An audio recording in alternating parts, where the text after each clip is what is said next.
If this was a rigid body, I could use an angular velocity attribute to spin it.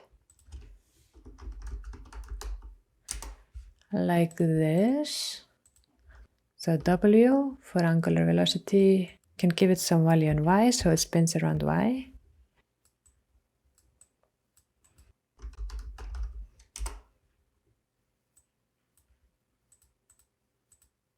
Notice this box has been packed and you can see the angular velocity on the single point that will be applied to all of the box.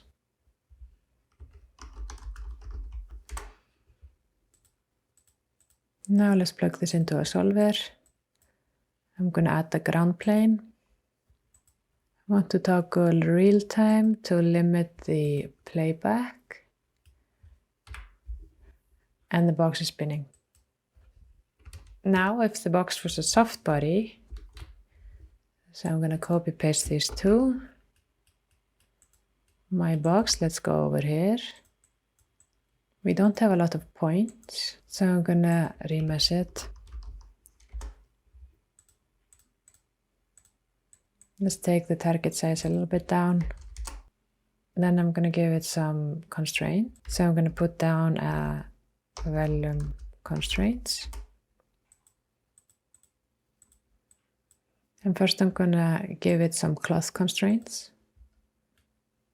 And let's set the mass to set uniform and let's just calculate the thickness. To see them better, we can put down a null. So these are our constraints. Let's feed this into a solver. So I'm going to put down a volume solver.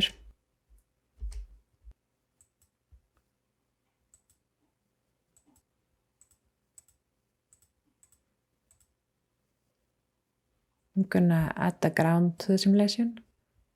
And let's play.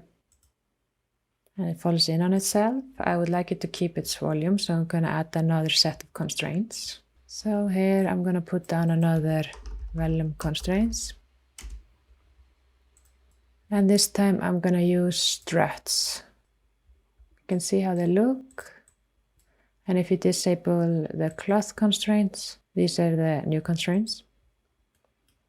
Now let's play again.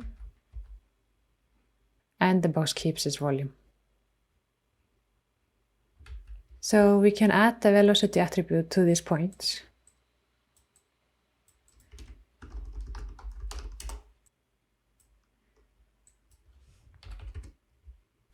Like this. But we cannot add an angular velocity attribute. So if we change this to W for angular velocity, nothing will happen. However, unlike the rigid body simulation, we have access to all of these points and we can assign them different velocity values. So I'm going to use that to spin the box.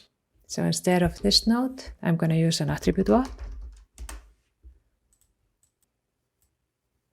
But first, I want to calculate the normals of this box.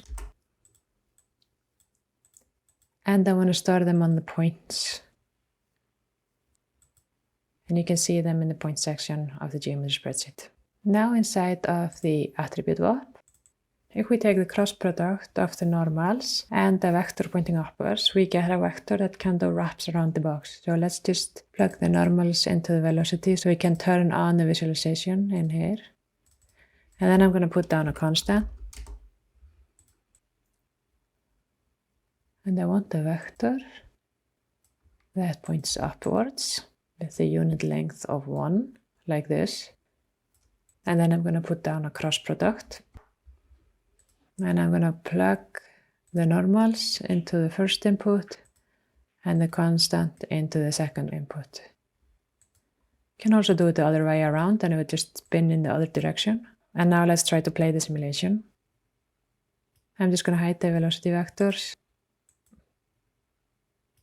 Go down here and let's play. So we're spinning the box.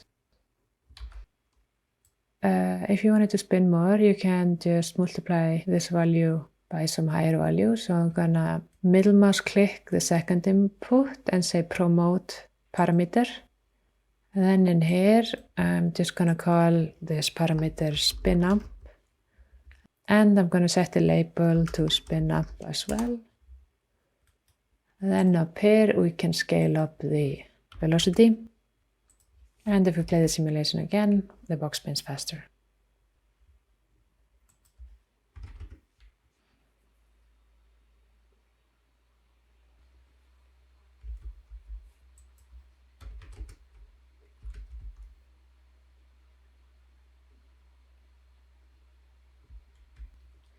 At this point, I would increase the resolution of the box.